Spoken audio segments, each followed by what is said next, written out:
Hello again, this is Curtis from Ace Spread Studios talking sports talk. It's all about the NFL draft.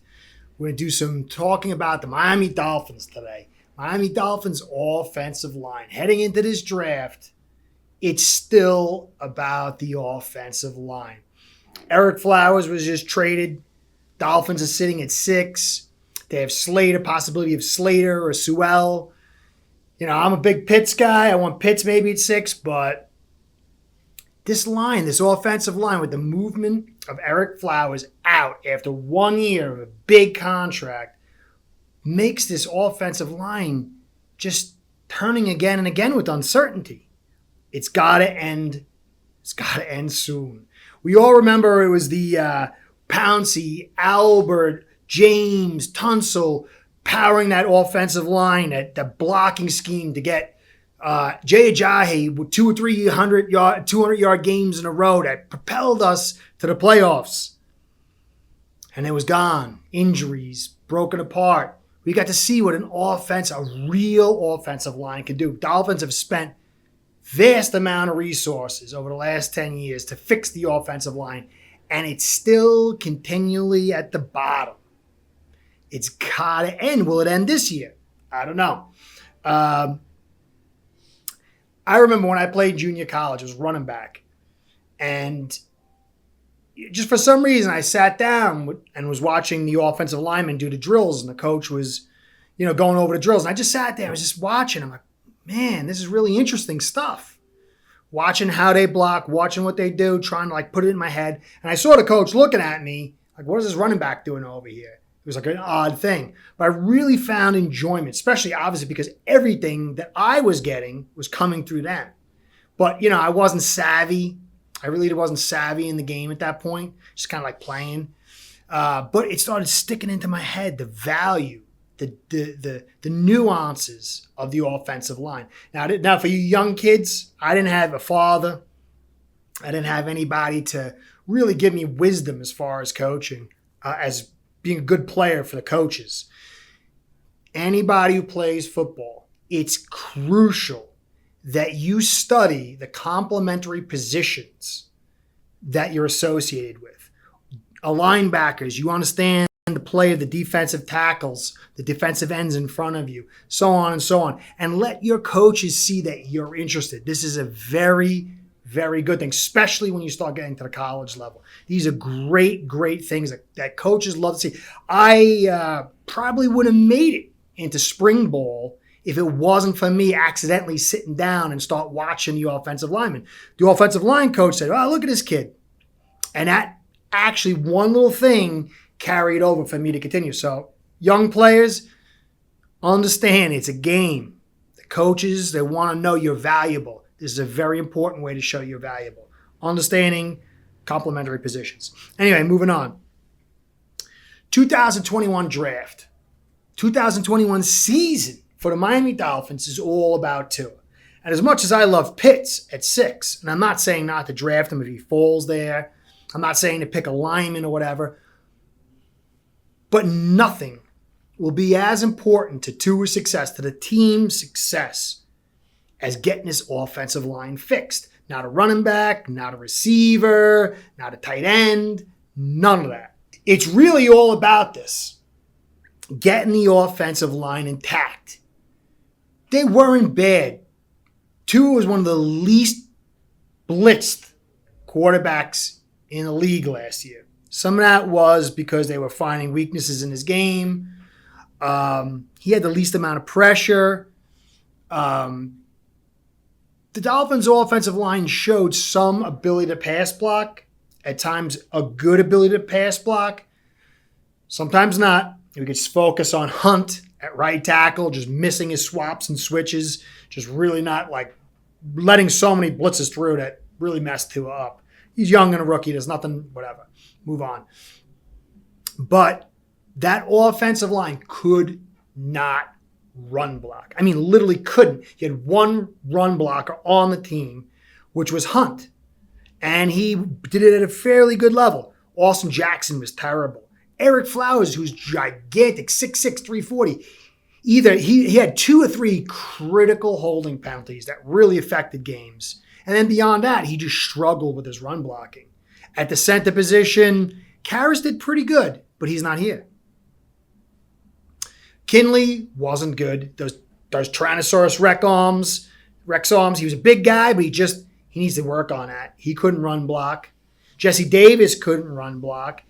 Jesse Davis okay at times, but he couldn't run block. So this team is really devoid of quality run blocking. And, you could say also quality pass blocking, because in order to get to the highest level, you must be able to do everything pretty well. And it'd be nice to have one really good strength. Again, look, I said this before, look at Kansas City. Offensive line intact. They run the football fairly well. They win a Super Bowl. Offensive line isn't intact. They don't run the football. They lose. Okay? It's not rocket science. Let's go over the roster. Okay? Because to me, I thought Eric Flowers was a shoo-in. I mean, he was ranked by PFF 32nd in the league because of his pass blocking, mostly because of his pass blocking. He provided quality pass blocking. But Dolphins traded him. He's gone for like a swap in a late back end. Mostly it was for cap savings, trying to save money. But it does kind of worry me a little bit that the Dolphins, every team has an ability to sniff out talents. Dolphins are very good at finding running backs. They haven't been so good at finding linemen. Okay? We'll go through it. Jesse Davis. They handed him a good contract. This is like a make-or-break season for him. There's talk about him maybe playing center, maybe being a swingman. But it's an interesting thing to note, because I'm a huge Jesse Davis fan. I want him to have an angry year. That's what I want. I want him to have an angry, not a nervous year, angry year, because he's got all the tools. He's 6'6". He was 325 last year, but he dropped 15 pounds. As per the Dolphins roster, their homepage, the roster, he dropped 15 pounds. Now, I tend to believe this is to give him more agility, to be lighter on his feet. And one of the things he really had problems with at 325, at least, I don't know if it's corrected at 310, was outside moves by the smaller guys. Now, this could be if he's vying for the center position. It could be as he's a swingman going across the line and he needs somebody as a quality tackle. It could be to give him another chance at right tackle. I don't know. But it's interesting to see that he dropped that much weight. I'm very hopeful, very hopeful that we can, because he has the tools. But again, based on past evaluation, it's not enough. So swingman, long shot center seems like the best hope for him, unless it clicks. And it could. He's getting into that age where he's hitting his prime. Could. So then you got Michael Deiter. Michael Deiter, if you don't know, came from a very, offensive lineman powerhouse. But he was known for eating McDonald's. He was eating McDonald's 7 days a week. And that's the type of stuff cuts it in college, but not in the NFL. So his diet was trash. Now, I don't know if that slowed down his development as far as his strength, but he's weak. I mean, he's a big guy at 310, 6'5", 310, but he's weak. He gets bullied constantly in the run game. He provided excellent pass protection, but that weakness really forces him to be at the center position unless something dramatic happens in this year 3. So he's a long shot center. And, center doesn't really need to be the greatest run blocker, but when you have zero techs over you, or shading you, it's with these big nose tackles, they still bring it occasionally. You still need some kind of strength, so you're not constantly calling the double team. So I'm concerned. I'm concerned that he's a bust. Or he could be a late bloomer, but his strength's terrible. We'll see what happens this year. So they brought in DJ Fluker from the Ravens, who, because of injuries, was called up to play tackle. He's played guard. He's a mammoth, 6'5", 342. pretty good run blocker. And this was based on him playing at the tackle position, where he's really not suited for that. So I'm expecting him to vie for those guard positions and maybe to even replace Eric Flowers at a cheaper cost. I was expecting him to be depth, but now I think he might be vying for a starting position. And truth be told, Eric Flowers, he was traded. As I said, he was a big guy, terrible run blocker. But next to Austin Jackson, it was a shambles. The left side run blocking was a shambles. You could see over and over and over again. Critical plays. They just really couldn't run to the left. They could not run at all to the left. So maybe getting Fluker next to Jackson will actually bring some balance to the left side of the line. And speaking of Jackson, big guy, 6'5", 325. Terrible run blocker. Weak, but he's 20 years old.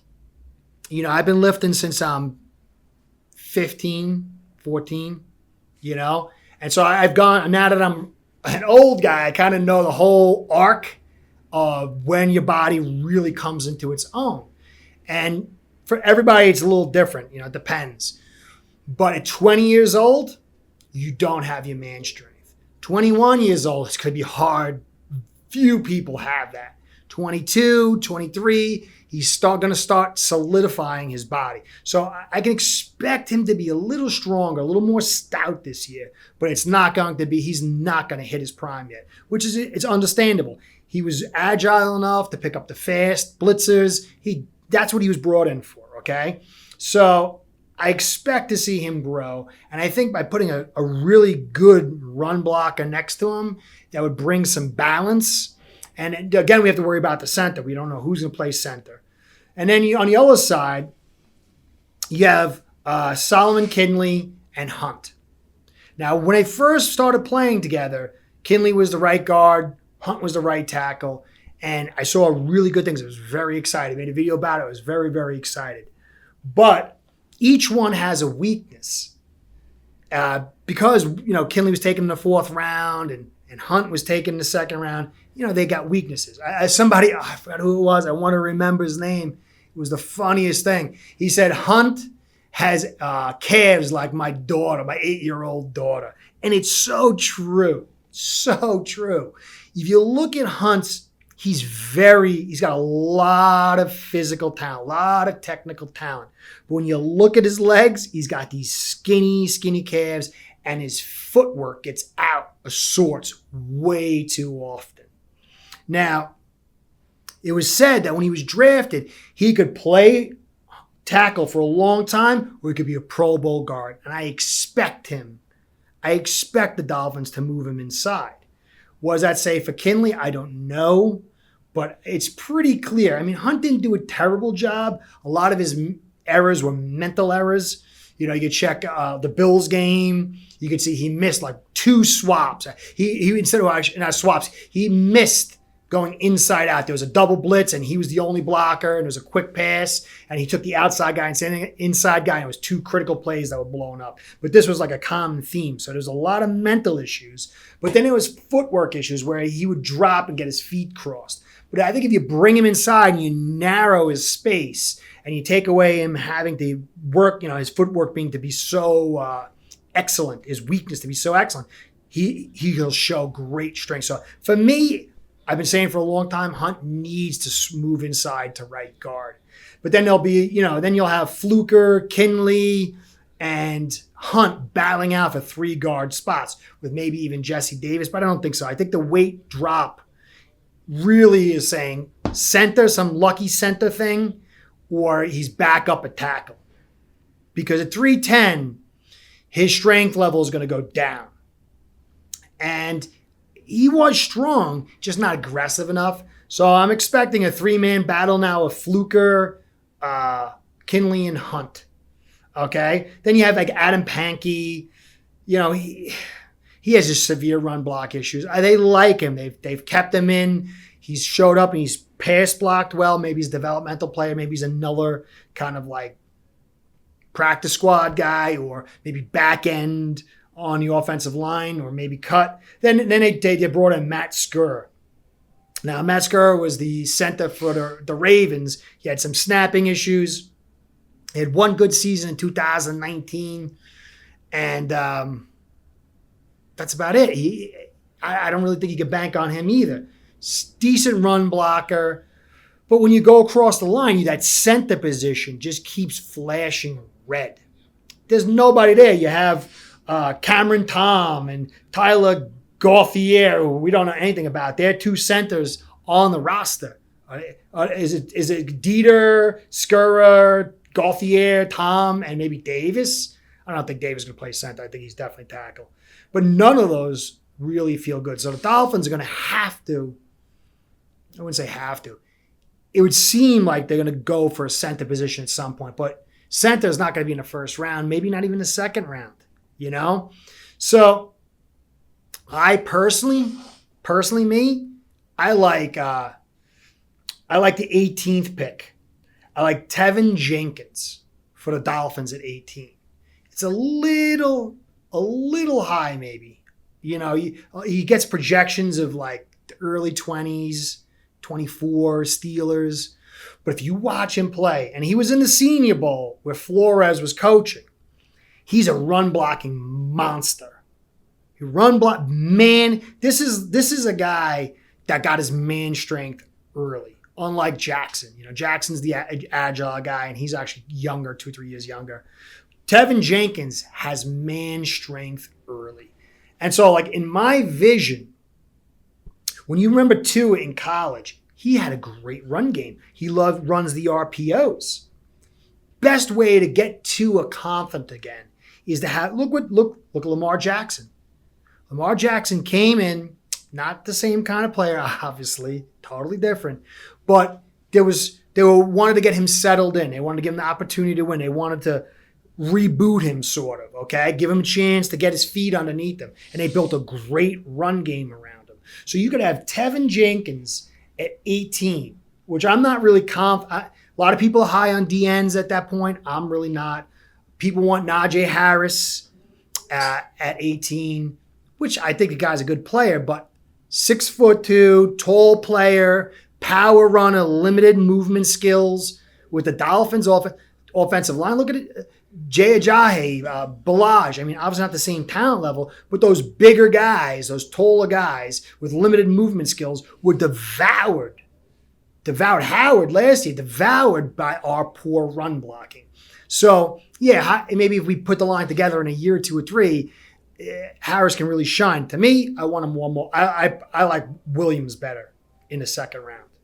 But for me, Tevin Jenkins at 18, that fierce. Over and over again, what you see is you rarely find him losing on a run block. And his pass blocking is quality too, don't get me wrong. Pairing him with Hunt and then you find yourself a nice center who can run block. Then with Fluker, you'd have 4 out of 5 offensive linemen that can run the football. Then you can get your running back later in the rounds. Then you can work on your play action. You can take the heat off Tua. So for me, Jenkins is a really good look at 18. And I think that could actually begin to settle the offensive line down. Now, some people like Creed Humphreys at center, but that 18 is way too early in my opinion. I think second rounds, because, you know, there's some flaws to his game. He's not like super athletic. Maybe I'd have to evaluate the tape better. But for me, I just don't see it. I see he's a second round player. Some people are saying, well, oh man, you get Slater, you get Sewell at 6, and then what do you got? Then you just slide Hunt inside. Then you find then you could take Harris maybe at 18, and then you could find your center in the second round. And then you have Fluker and Jackson. Now you've got something special. And I could buy into that. My draft would be, I would take Pitts at 6, Jenkins at 18, and I'd take Williams at 36. I would find, for me, that combo I like the best. But I can see all the combos of that similar fashion. Harris at 18, like I said, Sewell, Slater. It's that second pick being 2 first-round draft picks is a little bit of a concern because you figure Jackson will be up for contract just about the same time as Slater or Sewell. And if both of them pan out, you can't afford both of them. You could always trade them and do a Turnstyle. I think that's a fair thing. You could trade both of those guys and get your picks back. So that makes sense too. But at the end of the day, Miami must run the football this year. They must solidify the line. And running the football is not about getting a better back entirely. It's about having quality run blockers. Trust me, I know this one.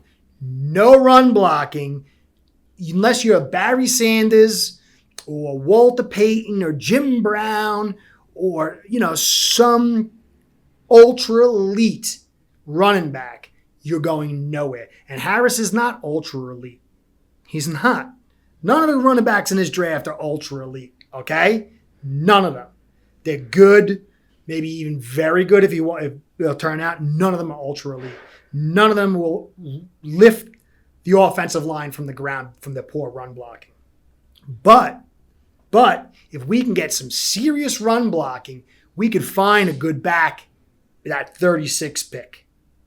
We could, to me, Myles Gaskin, and I'm going to do this, I promise. I'm going to do a tape on Myles Gaskin. And when you go back in all 22 and you watch this guy play, he's impressive. Not saying he's an all-star or whatever. 24th best back behind one of the worst run blocking lines in the league.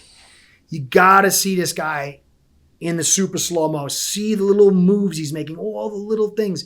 Quality back. You bring in a Williams, pair him with Gaskin, with a Tevin Jenkins and a solid offensive line, throwing some play actions with Fuller and Parker and Pitts and Gesicki and a double tight end. I mean, to me, that's where it's at, guys. But as I said, I really appreciate your comments. All these comments that I'm hearing, all this counter arguments. I write, like I told you, I write for Phins News. And I have a guy who's always responded to me, Van Hamlin. And he's the guy that says whatever he wants to say. He's smart, a little sarcastic. He likes to stick it in, but he'll bring some honey too on occasion. We scrap it out a little bit. Sometimes he's right. Sometimes I'm right. We learn. We learn in that iron sharpening iron. And really that's what it's about. I love my Dolphins. I love talking Dolphin talk. So you Dolphins fans, I'd love to hear from you guys. I don't mind you saying you're wrong, as you also call me an idiot. Maybe I am an idiot sometimes. But I want to hear from you what you guys think. So for me, as I said earlier, it would be Pitts, Jenkins, and Williams. Some people say it's uncertain if Williams will fall 36. I get that. But that's where I'm at. We got to stabilize the line. If Tua wants any chance to succeed or another quarterback we bring in, we've got to get this line stabilized by this draft. So thank you for staying this long. A little bit of a wrap here. Phins fans, this is a big draft for us. Hope you enjoyed the content. Please, if you can, like, comment, and subscribe below.